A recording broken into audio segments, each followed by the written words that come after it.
Hello friends, dear students, हम लोगों ने एमडीएस यूनिवर्सिटी के बीएससी पार्ट सेकंड और उसके भी सेकंड पेपर सिस्टमैटिक बॉटनी, कहने का मतलब उसमें हम लोगों ने प्लांट टेक्सोनोमी स्टार्ट किया था। और उस प्लांट टेक्सोनोमी में पिछले लेक्चर में मैंने आप लोगों को एंगुलर पेंटल्स क्लासिफिकेशन बताया था। उससे पहले हम लोगों ने world wide Bentham and hookers classification देखा था। आप लोगों के लिए केवल यूनिवर्सिटी में नहीं बल्कि किसी भी कॉम्पिटिटिव एग्जाम में मैंने बताया था बहुत इंपॉर्टेंट क्वेश्चंस पूछे जाते हैं कि according to Bentham and Hooker most primitive order is, most primitive family is, most advance family is, most primitive dicot family is, most advance monocot family is, most primitive dicot families, most primitive monocot families. इस तरह के questions आते हैं। According to Engler Prantl most primitive most advance family, ऐसे questions भी आते हैं। अच्छी बात यह है कि मेरे बहुत सारे फ्रेंड्स, मेरे स्टूडेंट्स, मेरे गुरुजन, वो सब उन वीडियो लेक्चर को देख रहे हैं और कुछ सजेशंस भी आ रहे हैं।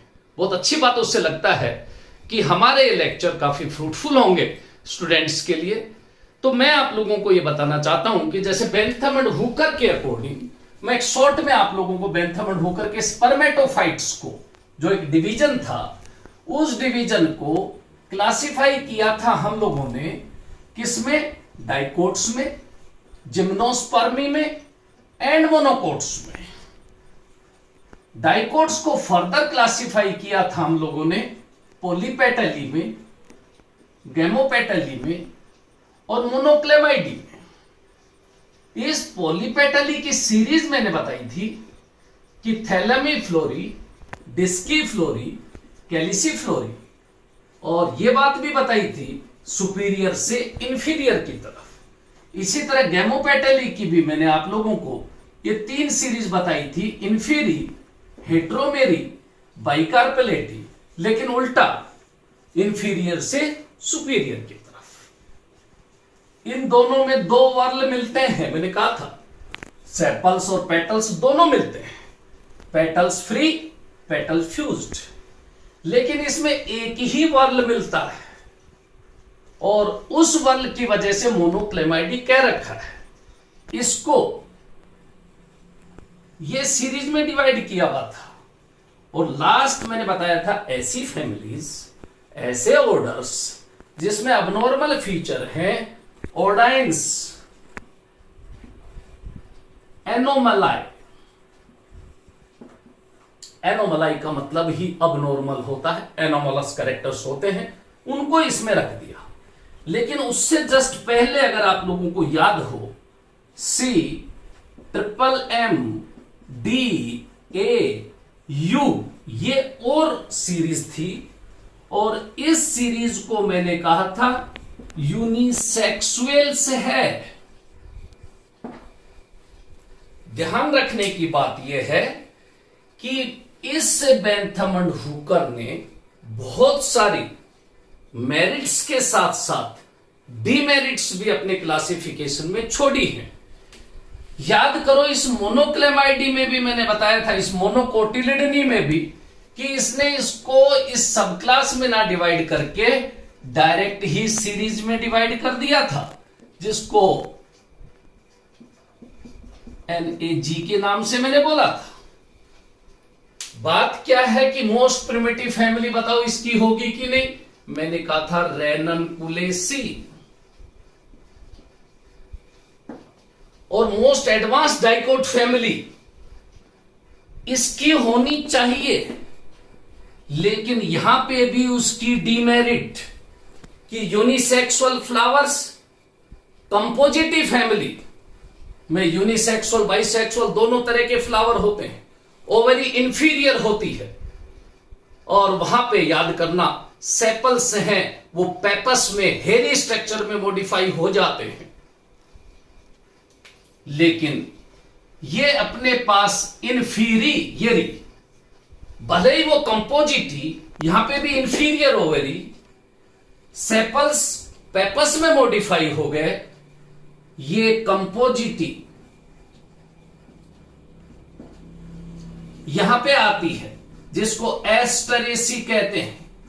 लेकिन जब भी कोई क्वेश्चन आता है, आप लोग मोस्ट एडवांस फैमिली कौन सी है? मोस्ट एडवांस फैमिली हम कंपोजिटी कहते हैं। लेकिन कंपोजिटी का मेंबर ये यहां रहना चाहिए। यहां पे यूनिसेक्सुअल्स में फैमिली आप लोगों को मालूम है, यूफोर्बिएसी, उसमें भी यूनिसेक्सुअल फ्लावर्स हैं। उस यूफोर्बिएसी में भी इंफीरियर ओवरी की बात करते हैं।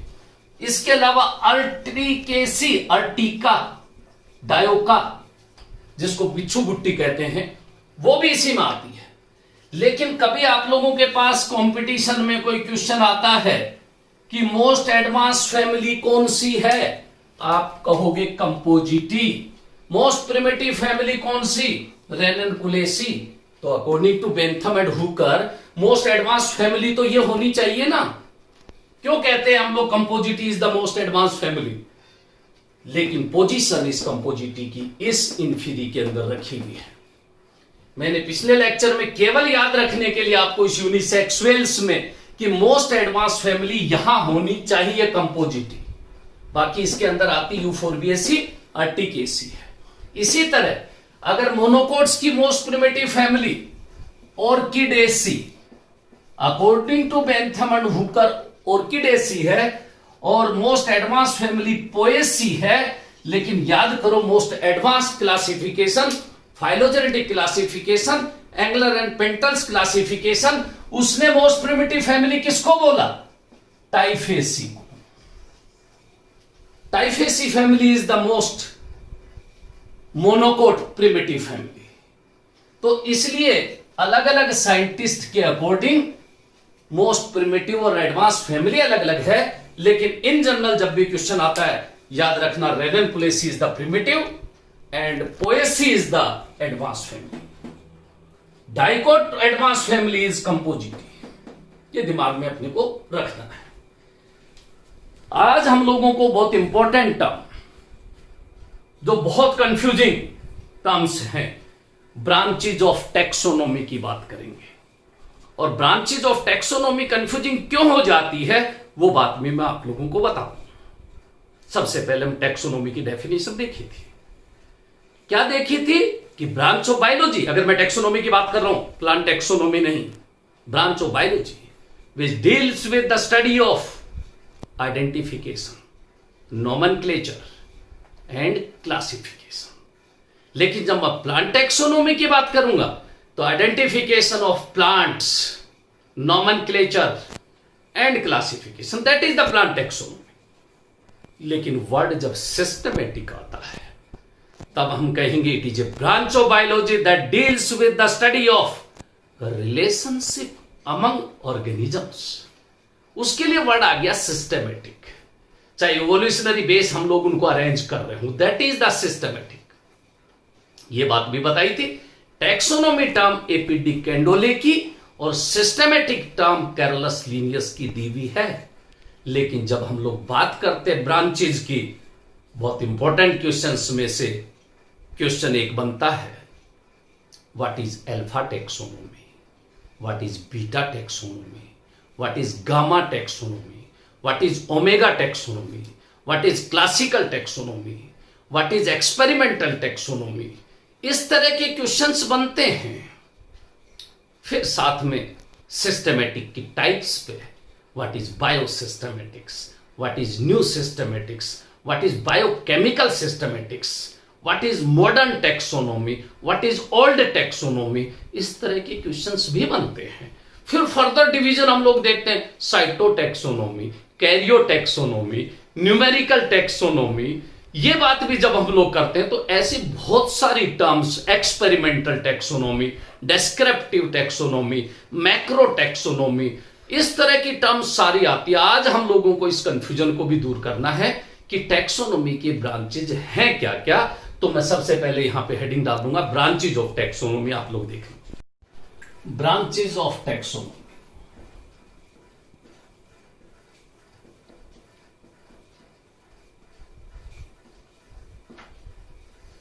बताने की जरूरत नहीं है, टैक्सोनॉमी टर्म एपी डी कैंडोले की दी गई है। और इसकी डेफिनेशन भी आप लोगों को मैंने पहले बता रखी है कि जब भी कोई टैक्सोनॉमी की डेफिनेशन पूछता है तो अपने को आइडेंटिफिकेशन, नोमेनक्लेचर एंड क्लासिफिकेशन की बात करनी है। ये चीज पहले लिखा रखी है मैंने। लेकिन जैसे ही वर्ड ये सिस्टमेटिक आता है तो ये बात भी बता रखी कि सिस्टमेटिक टर्म कैरल स्टीनियस की दी हुई है सिस्टेमा नेचुरी बुक में, लेकिन इसका मतलब यह है study of relationship among organisms.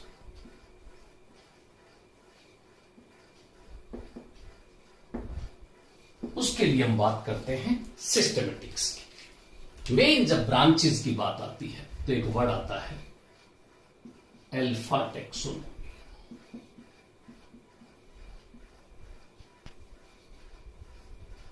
जिसको हम इस अल्फा से भी रिप्रेजेंट कर सकते हैं, अल्फा टैक्सोनॉमी। इसी का दूसरा नाम डिस्क्रिप्टिव टैक्सोनॉमी है। डिस्क्रिप्टिव टैक्सोनॉमी, एक एक चीज ध्यान से समझते जाना है कि when plants are classified on the basis of morphological characters, external appearance के बेस पे, अगर प्लांट्स को मोर्फोलॉजिकल कैरेक्टर्स के बेस पे क्लासिफाई करते हैं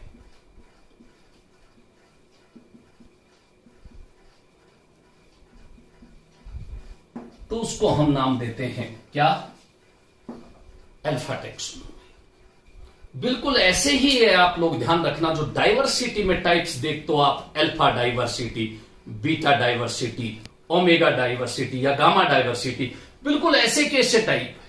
डाइवर्सिटी विद इन कम्युनिटी हम अल्फा कहते हैं, टू डिफरेंट कम्युनिटीज में हम लोग बीटा कहते हैं, और ऑल कम्युनिटीज के बीच में जो डाइवर्सिटी होती है जिसको हम गामा कहते हैं। बिल्कुल ऐसे के ऐसे अल्फा टैक्सोनॉमी से एडवांस बीटा, बीटा से एडवांस जब हम लोग बात करेंगे तो गामा टैक्सोनॉमी है। तो मोर्फोलॉजिकल कैरेक्टर्स के बेस पे क्लासिफाई हम लोग करते हैं तो वो टैक्सोनॉमी तो अल्फा टैक्सोनॉमी, और उसी को हम लोग क्या डिस्क्रिप्टिव टैक्सोनॉमी भी कहते हैं। दूसरी बात करते हैं beta taxonomy.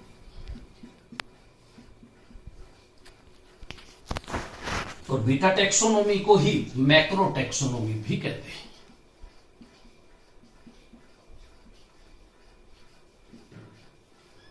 Alpha taxonomy is descriptive and beta taxonomy is macro taxonomy. Beta taxonomy,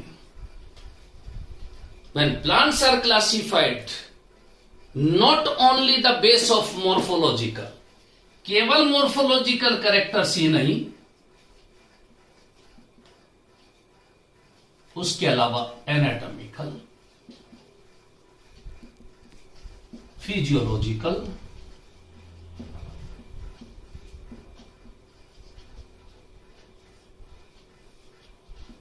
etcetera, in characters के बेस पे अगर हम लोग क्लासिफाई करते हैं तो उसको हम नाम देते हैं बीटा टैक्सोनॉमी,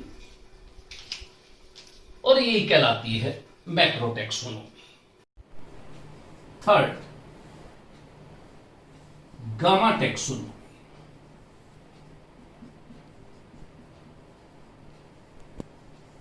जिसको हम लोग बायोलॉजिकल टैक्सोनॉमी के नाम से भी जानते हैं।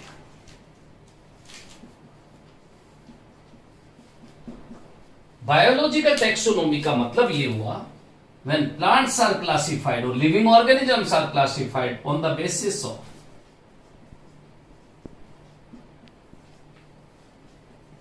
biological aspects including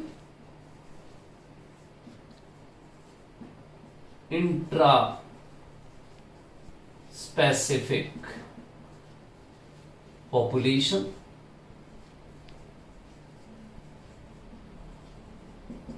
speciation and evolutionary aspects। ध्यान देना, आप लोगों के पास एक वर्ड आया इवोल्यूशनरी। तो हम लोगों ने जो 3 क्लासिफिकेशन देखे थे, आर्टिफिशियल वो कौन सा, अल्फा, नेचुरल वो कौन सा, बीटा, एंड फाइलोजेनेटिक वो कौन सा, गामा। तो एक तरह से ये अल्फा टेक्सोनोमी वाला आर्टिफिशियल क्लासिफिकेशन हुआ, ये अपने पास एक नेचुरल क्लासिफिकेशन हुआ, और ये जो बात कर रहे इवोल्यूशनरी फाइलोजेनेटिक क्लासिफिकेशन हुआ। तो 3 बात तो ये कॉमन हो गई। अल्फा टेक्सोनोमी का मतलब अपने को समझ में आ गया, केवल मोर्फोलॉजिकल के साथ एनाटॉमिकल, साइटोलॉजिकल, फिजियोलॉजिकल भी आ गए, वो अपने पास बीटा, और साथ में अगर इवोल्यूशन वर्ड आ गया तो अपने पास गामा टेक्सोनोमी। दोनों के नाम अलग अलग बता दिए, डिस्क्रिप्टिव टेक्सोनोमी है, ये अपने पास मैक्रो टेक्सोनोमी है, और ये अपने पास बायोलॉजिकल टेक्सोनोमी है। अगर मैं फोर्थ एक टाइप और बताऊं, ओमेगा टेक्सोनोमी।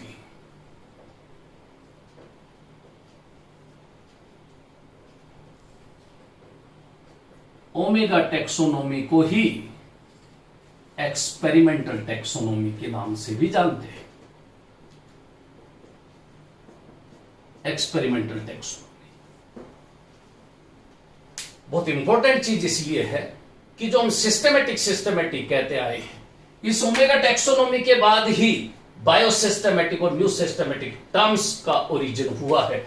ओमेगा टेक्सोनोमी का मतलब यह हुआ when plants are classified not only the basis of morphological, phylogenetical,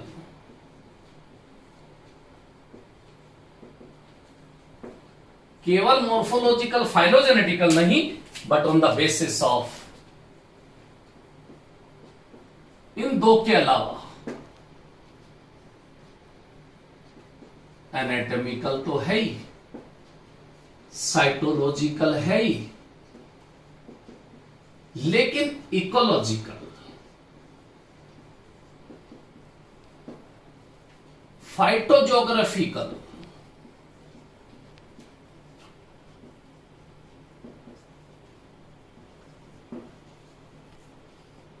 cytological etcetera. कहने का मतलब हम लोग इस इवोल्यूशनरी एस्पेक्ट्स के अलावा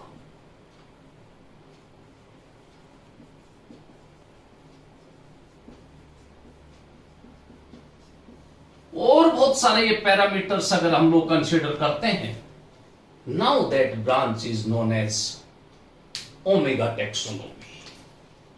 और इस ओमेगा टेक्सोनोमी के बाद ही हम लोगों के पास ये वर्ड आया, एक न्यू सिस्टेमेटिक्स। और बायोसिस्टमेटिक्स। और ये टर्म किसने दी? ये टर्म्स जूलियन हक्सले की दी हुई टर्म है न्यू सिस्टमेटिक्स एंड बायोसिस्टमेटिक्स। याद रखने की बात यह है कि न्यू सिस्टमेटिक्स और बायोसिस्टमेटिक का मतलब क्या हुआ, तो याद रखना taxonomy in relation to other branches of science.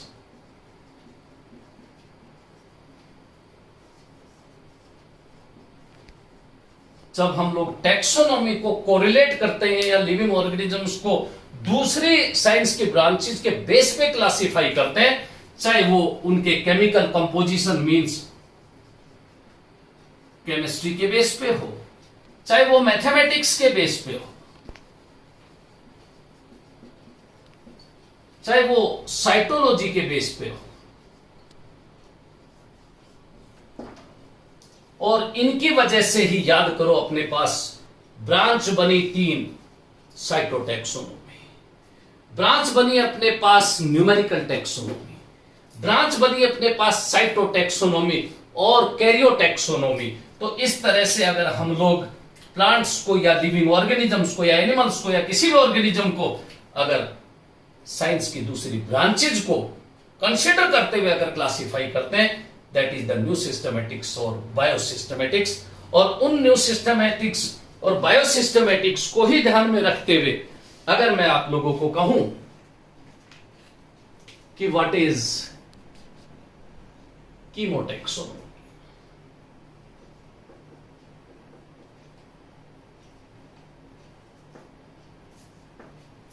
तो कहेंगे हम लोग कि इसी का दूसरा नाम है बायोकेमिकल सिस्टमेटिक्स।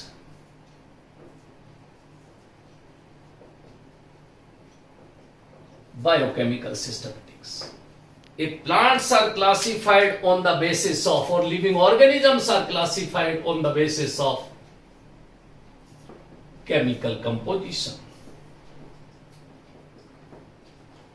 केमिकल कंपोजिशन के बेस पे, चाहे अमीनो एसिड्स की बात करें, प्रोटीन्स की बात करें, कार्बोहाइड्रेट्स की बात करें, लिपिड्स की बात करें, किसी भी केमिकल कंपोजिशन के बेस पे अगर हम लोग लिविंग ऑर्गेनिजम्स को या प्लांट्स की बात करें, उसे क्लासिफाई करते हैं, तो दैट इज नोन एज कीमोटैक्सोनॉमी।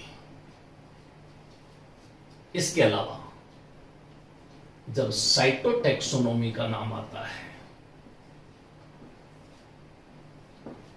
तो नाम से ही पता चल रहा है, when living organisms or plants are classified on the basis of cellular structure,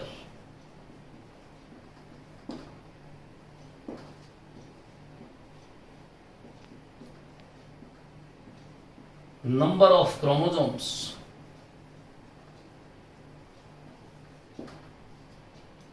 structure of chromosomes,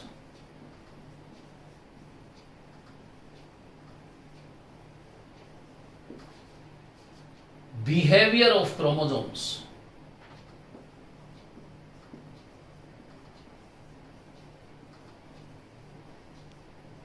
तो क्रोमोसोम्स के नंबर के बेस पे, स्ट्रक्चर के बेस पे, बिहेवियर के बेस पे, सेल की स्ट्रक्चर के बेस पे क्लासिफाई करते हैं, that is known as cytotaxonomy. और याद रखना, पर्टिकुलर न्यूक्लियस के अंदर जो ये क्रोमोसोम्स हैं, उन स्पेसिफिक कैरेक्टर्स के बेस पे क्लासिफाई करते हैं, तो इसी को नाम हम लोग कैरियोटैक्सोनॉमी भी दे देते हैं।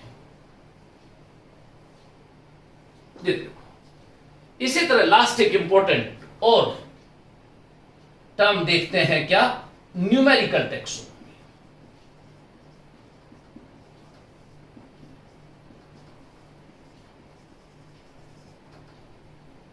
और न्यूमेरिकल टैक्सोनॉमी को ही याद रखना, फेनेटिक्स के नाम से भी जानते हैं।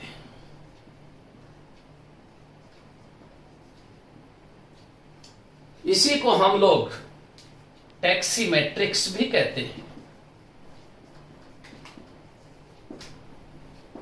नाम से मैंने मैथमेटिकल जैसे नाम लिया, उसी से पता चल रहा है कि अगर हम लोग प्लांट्स को किसके बेस पे क्लासिफाई करें, उनकी सिमिलरिटीज,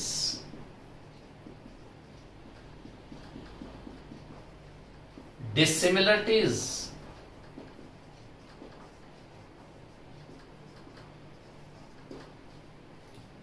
primitiveness, एडवांसमेंट, इन कैरेक्टर्स को ध्यान में रखते हुए, बहुत सारे कैरेक्टर्स को अगर हम लोग शामिल करते हुए, या मैं कहूं व्हेन प्लांट्स या living organisms are classified on the basis of computer data based classification is known as numerical classification. बहुत सारे ऑब्जर्वेबल कैरेक्टर्स हम लोग कंसीडर करते हैं, और उन कैरेक्टर्स को, ये सारे similarities, dissimilarities, primitive, advance characters के बेस पे कंप्यूटर में फीड करते हैं, और उन न्यूमेरिकल नाम इसलिए दिया, मैथमेटिकल नाम इसलिए दिया कि उन बहुत सारे कैरेक्टर्स के बेस पे अगर हम लोग प्लांट्स को क्लासिफाई करते हैं, that is known as numerical taxonomy, phenetics and taximetrics. इसी में एक चीज और आती है फिर कि क्लैडिस्टिक क्या है। एक वर्ड आता है क्लैडिस्टिक।